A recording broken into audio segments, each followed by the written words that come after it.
Karibu katika taarifa hii ya habari tukikuletea mtasari wa matukio muhimu yanayoendelea katika ukanda wa maziwa makuu barani Afrika, hususan mashariki mwa nchi ya Jamhuri ya Kidemokrasia ya Kongo, ambako hali ya usalama inaendelea kubadilika kutokana na mapigano kati ya vikundi vya waasi na makundi ya wanamgambo wa kujilinda. Katika taarifa yetu ya leo tutakuletea maendeleo ya hivi karibuni kuhusu mapigano kati ya wanamgambo wa Zalendo na waasi wa FC M23 katika eneo la Masisi, jimboni Kivu Kaskazini. Lakini pia tutaangazia hatua ya serikali ya Marekani kutangaza vikwazo vya visa kwa baadhi ya viongozi wa Rwanda wanaotuhumiwa kuunga mkono waasi wa FC M23 wanaopigana mashariki mwa nchi ya Jamhuri ya Kidemokrasia ya Kongo. Hivyo basi ungana nami katika dakika chache zijazo tukichambua kwa kina habari hizi na adhari zake kwa usalama wa ukanda huu. Lakini pia kwenye mwisho wa habari yetu tutakuunga na habari za kimataifa, na hapo utapata kujua mengi yanayoendelea pande zote za dunia. Ndugu mpendwa msikilizaji na mtazamaji, tunakukaribisha kwenye taarifa yetu hii ya habari za asubuhi ya leo tarehe 7 mwezi wa 3 mwaka 2026. Jina langu ni Ite Idiano Elisha, nikiendelea kutangazia kupitia Congo News Swahili. Mapigano yanaendelea mashariki mwa nchi ya Jamhuri ya Kidemokrasia ya Kongo, ambapo waasi wa M23 wameripotiwa kuchukua tena udhibiti wa baadhi ya maeneo katika jimbo la Kivu Kusini. Kwa mujibu wa vyanzo vilivyo karibu na mstari wa mbele wa mapigano, waasi hao wamechukua tena vijiji vya Marundi na Katala. Maeneo haya yako karibu na Burinyi katika eneo la Mwenga, mashariki mwa nchi ya Jamhuri ya Kidemokrasia ya Kongo katika jimbo la Kivu Kusini. Taarifa zinaeleza kwamba mapigano makali yanaendelea leo siku ya jana Ijumaa tarehe 6 mwezi wa 3 katika eneo la Burinyi. Vikosi vya serikali ya Jamhuri ya Kidemokrasia ya Kongo vinavyoitwa FARDC vikisaidiwa na makundi ya wapiganaji wanaojulikana kama Wazalendo wanaendelea kupambana na waasi wa M23 pamoja na muungano wao unaojulikana kama Alliance Fleuve Congo. Lengo la waasi hao, kulingana na vyanzo vya kijeshi vilivyopo katika eneo la mapigano, ni kusonga mbele kuelekea mji wa Minembwe, ambayo ni moja ya maeneo muhimu katika eneo la milima ya kusini mwa jimbo la Kivu Kusini.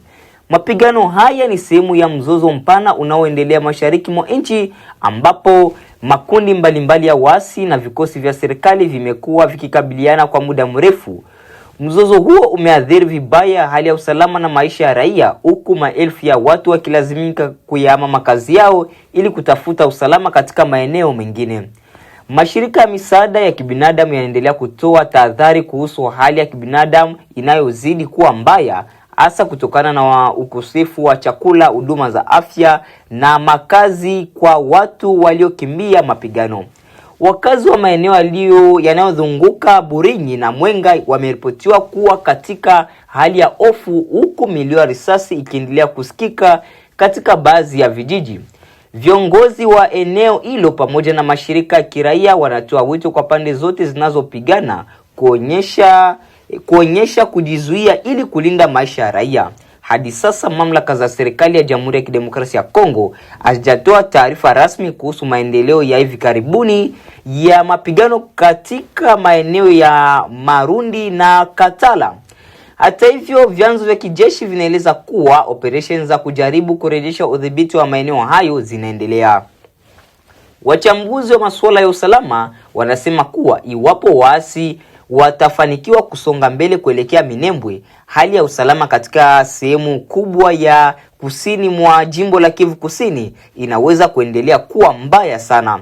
Mapigano kati ya jeshi la serikali na waasi wa M23 yamekuwa yakiripotiwa katika maeneo mbalimbali ya mashariki mwa nchi ya Jamhuri ya Kidemokrasia ya Kongo katika miezi ya hivi karibuni, hali inayozua wasiwasi mkubwa katika ukanda wa maziwa makuu barani Afrika. Tutaendelea kufuatilia kwa karibu maendeleo ya hali ya usalama katika eneo hilo na kuwaletea taarifa kadri zitakazopatikana. Mapigano na mabadiliko ya udhibiti wa maeneo yanaendelea kuripotiwa mashariki mwa nchi ya Jamhuri ya Kidemokrasia ya Kongo, hususan katika jimbo la Kivu Kaskazini, ambako makundi mbalimbali yenye silaha yanaendelea kupigania udhibiti wa maeneo. Kwa mujibu wa taarifa kutoka vyanzo vya eneo hilo, wanamgambo wa kujilinda wanaojulikana kama Wazalendo wamefanikiwa kurejea na kuchukua tena udhibiti wa vijiji vya Buabo na Ndete vilivyoko katika eneo la Masisi. Inadaiwa kuwa kurejea kwa Wazalendo katika vijiji hivyo kumetokea baada ya waasi wa muungano wa Alliance Fleuve Congo pamoja na wapiganaji wa M23 kuondoka katika maeneo hayo kwa sababu ambazo bado hazijafafanuliwa rasmi. Vyanzo vya ndani vinaeleza kuwa wakazi wa maeneo hayo wameanza kurejea polepole baada ya kusikia kuwa mapigano yanapungua katika baadhi ya vijiji.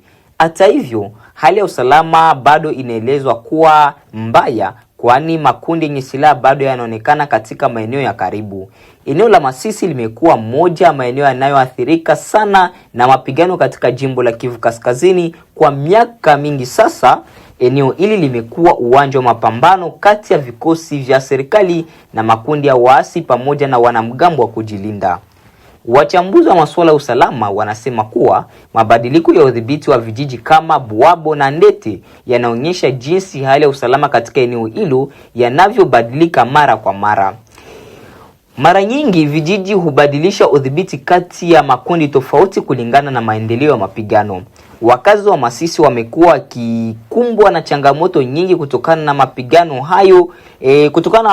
haya ikiwemo kulazimika kukimbia makazi yao, kupoteza mali na kukosa huduma muhimu kama chakula, maji safi na huduma za afya. Mashirika ya misaada na ya kibinadamu yanaendelea kueleza wasiwasi kuhusu hali ya kibinadamu katika eneo hilo, yakionya kwamba maelfu ya watu bado wanaishi katika mazingira magumu kutokana na mapigano yanayoendelea. Hadi sasa mamlaka za serikali ya Jamhuri ya Kidemokrasia ya Kongo bado pamoja na jeshi la taifa bado hajatoa taarifa rasmi kuhusu kurejea kwa wazalendo katika vijiji vya Buabo na Ndete. Hata hivyo, vyanzo vya kijeshi vinaeleza kuwa operesheni za ulinzi na ufuatiliaji zinaendelea katika maeneo ya karibu ili kuzuia kurejea kwa mapigano. Wakati huo, viongozi wa kijamii na mashirika ya kiraia katika jimbo la Kivu Kaskazini wanaendelea kutoa wito kwa pande zote zinazohusika katika mzozo huo kuacha mapigano na kutafuta suluhisho la amani ili kurejesha utulivu na usalama kwa wananchi. Mapigano kati ya makundi yenye silaha mashariki mwa nchi ya Jamhuri ya Kidemokrasia ya Kongo yamekuwa chanzo cha wasiwasi mkubwa katika ukanda wa maziwa makuu barani Afrika, huko juhudi za kidiplomasia zikiendelea kutafuta njia ya kumaliza mzozo huo unaoendelea mashariki mwa nchi ya Jamhuri ya Kidemokrasia ya Kongo. Serikali ya Marekani imetangaza hatua mpya za kidiplomasia dhidi ya baadhi ya viongozi wa Rwanda, ikiwemo kuweka vikwazo vya visa kutokana na madai ya kuhusika katika kuunga mkono waasi wa M23 wanaopigana mashariki mwa nchi ya Jamhuri ya Kidemokrasia ya Kongo. Kwa mujibu wa taarifa kutoka mamlaka za Marekani, vikwazo hivyo vitawalenga baadhi ya maafisa wa Rwanda wanaotumiwa kuhusika moja kwa moja au kwa njia isiyo moja kwa moja katika kutoa msaada kwa waasi wa AFC M23. Hatua hiyo inajumuisha kuzuia viongozi hao kuingia nchini Marekani kupitia mfumo wa visa. Marekani imeeleza kuwa uamuzi huo ni sehemu ya juhudi za kuhimiza uwajibikaji na kupunguza mvutano unaoendelea mashariki mwa nchi ya Jamhuri ya Kidemokrasia ya Kongo, eneo ambalo kwa miaka mingi limekuwa likikumbwa na migogoro ya makundi yenye silaha. Kwa muda mrefu, serikali ya Kongo imekuwa ikishtumu Rwanda kwa kuunga mkono waasi wa AFC M23. Waasi hao wamekuwa wakihusishwa na mashambulizi na mapigano kati ya jimbo la Kivu Kusini na Kivu Kaskazini, hali ambayo imepelekea maelfu ya watu kukimbia makazi yao. Hata hivyo, serikali ya Rwanda imekuwa ikikanusha mara kwa mara madai hayo, ikisema kuwa haihusiki na msaada wowote kwa kundi la waasi wa M23. Kigali imekuwa ikisitiza kuwa inatetea usalama wake na mipaka yake. Makundi yenye silaha yanayodaiwa kuwepo mashariki mwa nchi ya Jamhuri ya Kidemokrasia ya Kongo hayataki makundi hayo yafike katika eneo lao. Wachambuzi wa masuala ya kidiplomasia wanasema kuwa hatua za Marekani inaweza kuongeza shinikizo la kimataifa kwa wahusika wote katika mzozo huo. Pia wanaeleza kuwa vikwazo vya visa mara nyingi hutumiwa kama njia ya kuonyesha kutoridhika kwa nchi moja dhidi ya vitendo vinavyoonekana kuchochea migogoro au kukiuka haki za kibinadamu. Mashirika ya kimataifa na wadau wa amani katika ukanda wa maziwa makuu wamekuwa wakitoa wito wa kupatikana kwa suluhisho la kisiasa ili kumaliza mapigano yanayoendelea mashariki mwa nchi ya Jamhuri ya Kidemokrasia ya Kongo. Migogoro hiyo imeathiri kwa kiasi kikubwa hali ya usalama na maendeleo ya kijamii katika eneo hilo. Kwa upande wa wananchi, mapigano kati ya jeshi la serikali na makundi ya waasi yameendelea kusababisha madhara makubwa ya kibinadamu. Maelfu ya watu wamekimbia makazi yao, huku wengine wakikabiliwa na ukosefu wa chakula, huduma za afya na makazi salama. Hatua ya Marekani inaonekana kama ujumbe kwa mataifa ya eneo hilo kwamba jumuiya ya kimataifa inaendelea kufuatilia kwa karibu hali ya usalama mashariki mwa nchi. Wataalamu wa siasa za kimataifa wanasema kuwa shinikizo la kidiplomasia linaweza kusaidia kuhamasisha mazungumzo na kupunguza mvutano kati ya pande zote zinazohusika katika mapambano au migogoro. Hadi sasa haijajulikana ni maafisa gani hasa wa Rwanda wanaoathiriwa na vikwazo hivyo vya visa. Hata hivyo, wachambuzi wanaamini kuwa uamuzi huo unaweza kuwa na athari katika uhusiano wa kidiplomasia kati ya Marekani na Rwanda. Wakati juhudi za kidiplomasia zikiendelea, matumaini ya wakazi wa mashariki mwa nchi ya Jamhuri ya Kidemokrasia ya Kongo wanaendelea kuwa ni kuona amani na utulivu vinarejea katika eneo hilo ambalo limekumbwa na migogoro kwa muda mrefu. Afrika Mashariki ni saa 12 sawa na saa 11 katika baadhi ya maeneo ya Afrika ya Kati na Maziwa Makuu. Ni matumaini yangu kuwa hujambo msikilizaji. Karibu katika matangazo ya asubuhi ya BBC kwa lugha ya Kiswahili. Jina langu ni Halima Nyanza. Na katika Amka na BBC asubuhi hii, so they have no air force, they have no air defense. All of their airplanes are gone. Missiles are gone, launches are gone, but they're tough. Marekani na Israel kuingia katika awamu mpya vita dhidi ya Iran. Kushuka kwa bei ya kakao katika nchi za Afrika Magharibi kwa sababisha athari kubwa kwa wakulima wa zao hilo. Na katika gumzo kuelekea siku ya wanawake duniani, utamsikia Jacine Masike Bihamba, mwanamke aliyepitia vitisho, hatari za kifo na misukosuko ya kivita ili kuhakikisha wanawake wanapata haki na uponyaji Jamhuri ya Kidemokrasia ya Kongo. Mateso sana. Mwanamke iko nabakwa kila miniti 4. Wanawake wanaishi maisha isiyokuwa yenye tunaweza kusema maisha. Msaada ya kiutu haiko, watu hawawezi kutunzwa, tunachoka.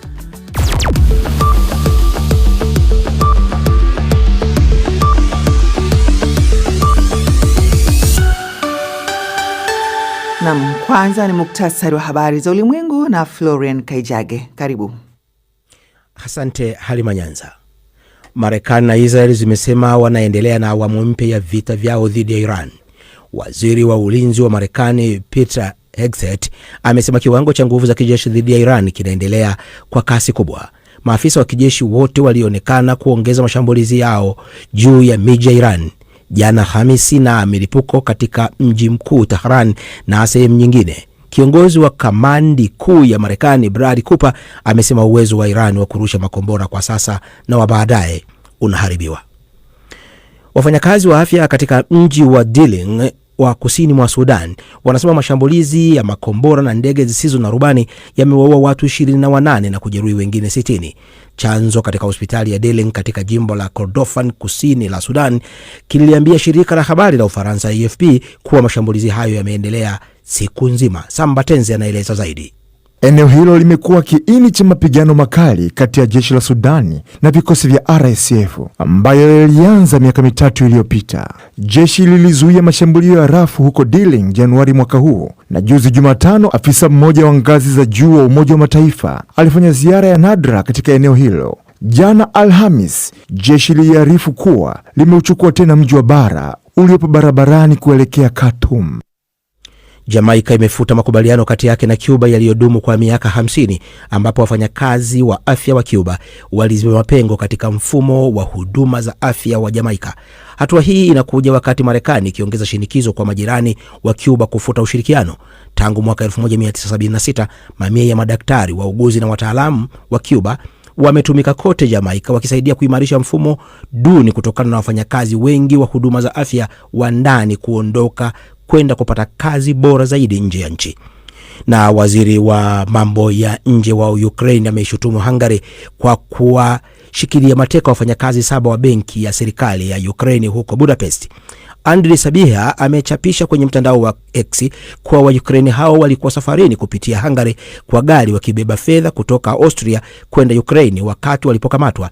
Amesema hadi sasa haijulikani mahali walipo wala sababu za kukamatwa kwao, na akaishtumu Hungary kwa kuiba fedha na ugaidi unaofanywa na serikali. Hungary, ambao ina uhusiano wa karibu na Urusi, bado haijatoa tamko lolote. Hii ni BBC. Asante Florian Kaijage kwa kutusomea muktasari wa habari za ulimwengu. Unasikiliza Amka na BBC kutoka idhaa ya Kiswahili ya BBC, ikikutangazia kwenye FM radio wa shirika na internet katika bbcswahili.com. Ukiwa nchini Tanzania, matangazo haya unaweza kusikia kupitia Radio 1 Stereo, Radio Free Africa, Classic FM, Abodo FM, CGFM, Loliondo FM na Radio Kwizera. Nchini Kenya tunasikika pia kupitia Mwanedo FM, Nyota FM, County FM na Pamoja FM. Uganda ni Radio Paiza, Radio Lira, Radio Chitara, Voice of Karamoja na Voice of Muhabura. Jamhuri ya Kidemokrasia ya Kongo ni Radio Muungano Beni na Lizard Radio. Mimi ni Halima Nyanza, karibu tuwe sote. Marekani na Israel wamesema wanaingia katika awamu mpya vita vyao dhidi ya Iran. Waziri wa ulinzi wa Marekani amesema kiwango cha mashambulizi na nguvu za kijeshi dhidi ya Iran kitaongezeka kwa kiasi kikubwa zaidi katika awamu hii mpya ya vita, huku Rais Donald Trump akisema Iran itaangamia mapema kuliko ilivyotarajiwa. Sambatevzi anatuarifu zaidi.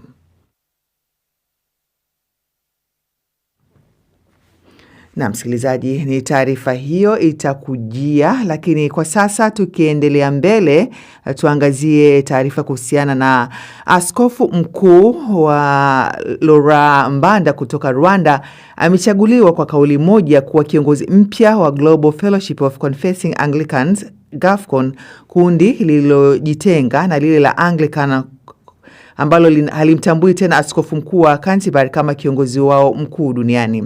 Mbanda kwa sasa ni mkuu wa kanisa la Anglikana Rwanda na alichaguliwa katika mkutano wa baraza la maskofu wakuu la GAFCON siku ya Jumatano. Kufuatia mkutano huu wa GAFCON, nimemuuliza Askofu Francis Omondi wa kanisa la Anglikana Garissa, Kenya, mkutano huo ni uwakilishi wa upande gani wa jamii ya Anglikana? Kuna njia mbalimbali tunaweza tukaona uwakilishi ule. Njia la kwanza ni wanaojiita Global South, kwamba ni nchi zilizo kusini mwa Mediterranean, sio za Ulaya, na baadhi ya hao pia wamejitenga pia na ni watu walio kwa wa evangelical, yani wanaozingatia nini za kuinjilisti, nao hao pia ni wale waliokataa mfumo mpya yule uliokuja kwa theolojia ya kujaribu kukubali mambo tofauti yanaonekana kwa jamii, wakizingatia mafunzo ya Biblia ya zamani na mafunzo ya kanisa zilizotoka kwa tangu jadi. Sasa hawa wana nguvu kiasi gani katika kuelekeza waumini kwenye maamuzi makuu ya Anglikana duniani? Maamuzi makuu ya Kianglikana hayazungumziwi pembeni, yanao msingi fulani. Kwa mfano, mambo mengi yalibadilishwa kwetu, tumegawa kijimbo. Kila jimbo ni kanisa tofauti na kanisa lina msimamo wake kwa msingi ule wa jimbo. Jimbo la Kenya linaweza kufanya uamuzi wake moja kwa moja tofauti, na ni mfumo huu wa mwongozo ulioleta shida kwetu, kwa manake wenzetu wa Ulaya, hasa wa Amerika, walikuwa wameamua lile ni jimbo lao na wangependa kuzungumzia masuala yanayowakabili kule, kwamba nchi zao zilikubali mambo ya ushoga na kubadilisha jinsia, walileta kwamba hilo pia likubalike. Na ndio hili hawa wetu tukakataa kusema no, hilo sio mafunzo ya Biblia. Walikubali wale kubadilisha, ila sisi eneo hili lilikataa. Kwa hivi kila jimbo linafanya uamuzi wake. Kiongozi mpya wa kanisa la Kianglikana, Sarah Mullally, anatarajiwa kusimikwa rasmi mwezi huu. Anaanza uongozi wake katika kipindi cha misukosuko. Sasa je, unadhani ataweza kuziba pengo hili kati yake na viongozi hawa wanaopingana? Sarah kwanza amechaguliwa kuwa kiongozi wa jimbo lake la Uingereza. Kwa hivyo atakuwa mkuu wa kanisa la Kiingereza. Asipokuwa na mshukushuku kule, atafaulu tuseme 70% ya kazi yake. Kazi yake nyingine ni kama kuwa kiongozi wa kanisa la Anglikana dunia nzima. Ila sababu Uingereza una umaarufu, una vitu watu wangependa kutoka kule Uingereza, kwa mfano ufadhili, elimu na mambo mbalimbali. Hivi ukuu wake utaonekana. Ni Askofu Francis Omondi wa kanisa la Anglikana Garissa, Kenya, kama nilivyozungumza naye. Na mnaturejea katika taarifa yetu ya kwanza. Marekani na Israel wamesema wanaingia katika awamu mpya ya vita vyao dhidi ya Iran. Waziri wa ulinzi wa Marekani amesema kiwango cha mashambulizi na nguvu ya kijeshi dhidi ya Iran kitaongezeka kwa kiasi kikubwa zaidi katika awamu hii mpya ya vita, huku Rais Donald Trump akisema Iran itaangamia mapema kuliko ilivyotarajiwa. Zaidi na Sambatenzi. Usiku wa Alhamis, milipuko ya mabomu ilisikika katika mji mkuu wa Tehran na maeneo mengine, huku mashambulizi ya Marekani na Israel yakiongezeka zaidi. Mkuu wa kikosi cha Marekani Brad Cooper amesema makombora ya Irani yanaendelea kuharibiwa katika uwanja wa vita, na pia Marekani imezizamisha zaidi ya meli 30 za jeshi la majini la Irani na kushambulia meli inayobeba drone ambayo iliteketea. Rais wa Marekani Donald Trump amesema Irani inaangamizwa mapema kuliko ilivyotarajiwa, akidai kuwa nchi hiyo sasa haina jeshi la anga wala mfumo wa ulinzi wa anga. So they have no air force, they have no air defense. Kwa hiyo hawana jeshi la anga, ndege zao zote zimeharibiwa, vituo vyao vya kurushia makombora vimeharibiwa pia.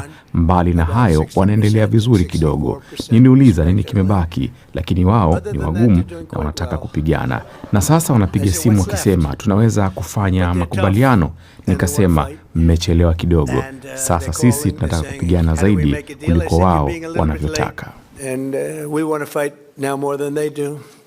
Hata hivyo, katibu wa Baraza la Usalama wa Taifa la Iran, Ali Larijani, amesema majeshi ya Iran yako tayari kwa uvamizi wowote wa ardhini wa Marekani. Kwa mujibu wa taarifa, zaidi ya watu 1230 wameuawa katika mashambulizi ya Marekani na Israeli tangu Jumamosi. Wakala wa habari wa Fars News Agency umesema kuna shule 2 zilipigwa na makombora katika mji wa Parandi, kusini magharibi mwa Tehran. Iran pia imeendelea kulenga nchi za Ghuba ikiwemo Umoja wa Falme za Kiarabu, Qatar na Bahrain, huku jiji la Tel Aviv nchini Israeli likishambuliwa kwa droni na makombora. Nchi za Saudi Arabia na Bahrain zimesema zimefanikiwa kuzuia makombora ya ballistic yaliyofyatuliwa kutoka Iran. Saudi Arabia imesema iliharibu makombora 3 yaliyokuwa yakielekezwa katika kituo cha kijeshi cha Prince Sultan Airbase ambacho pia kinahifadhi wanajeshi wa Marekani. Sambatenzi. Kuporomoka kwa bei ya kakao duniani sasa kunaleta athari kubwa kwa wakulima wa kakao wa Afrika Magharibi. Ghana na Ivory Coast huzalisha takriban 50% ya kakao yote duniani, lakini wakulima katika nchi hizo mbili wanaendelea kuishi katika umaskini, hali iliyozidi kuwa mbaya kufuatia kushuka kwa bei ya kakao kimataifa. Mwezi uliopita serikali ya Ghana ilipunguza bei ya kakao kwa 30%. Wakati huo mamlaka nchini Ivory Coast zinazingatia kufanya hatua kama hiyo ili kuvutia wanunuzi, huku maghala yakiendelea kujaa mifuko ya kakao ambayo haijauzwa. Ripoti ya mwandishi wa BBC Thomas Nadi na wasilishwa na Umar Mkambara. Waombolezaji wanamiminika nyumbani kwa Akosua Frimpong huko Suhenso, kijiji kilichopo magharibi mwa Ghana. Akosua, mkulima wa kakao mwenye umri wa miaka 52, hivi karibuni alimpoteza mumewe kutokana na ukosefu wa fedha kwa ajili ya matibabu yanayostahili. Anangoja malipo ya mbegu za kakao alizouza mwaka jana, hali inayowaathiri wakulima wengi wa Ghana. My husband fell sick. Mume wangu aliugua na sikuweza kupata pesa za kumpeleka hospitali. Hivyo alibaki nyumbani na kufariki. Pesa nilizokuwa na tumaini kuzipata kutokana na kakao niliouza bado zimekwama. Mdhibiti wa kakao nchini Ghana, Cocoa Board, ambaye hununua kakao kutoka kwa wakulima na kuziuza kwa wafanyabiashara wa kimataifa, anahangaika kuwalipa wakulima kutokana na vikwazo vya kifedha na kushuka kwa bei duniani. Katika kukabiliana na hali hiyo, maafisa walipunguza mishahara yao na serikali ilipunguza bei ya kakao kwa 30% ili kuvutia wafanyabiashara na ikiahidi kuwalipa wakulima.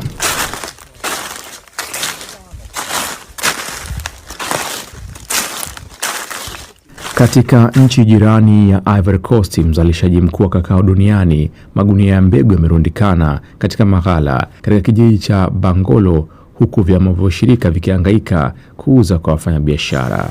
Ghana na Ivory Coast zilijaribu kuwalinda wakulima wake kwa nyongeza ya bei mwanzoni mwa msimu wa mavuno mwaka jana, lakini kushuka kwa bei ya dunia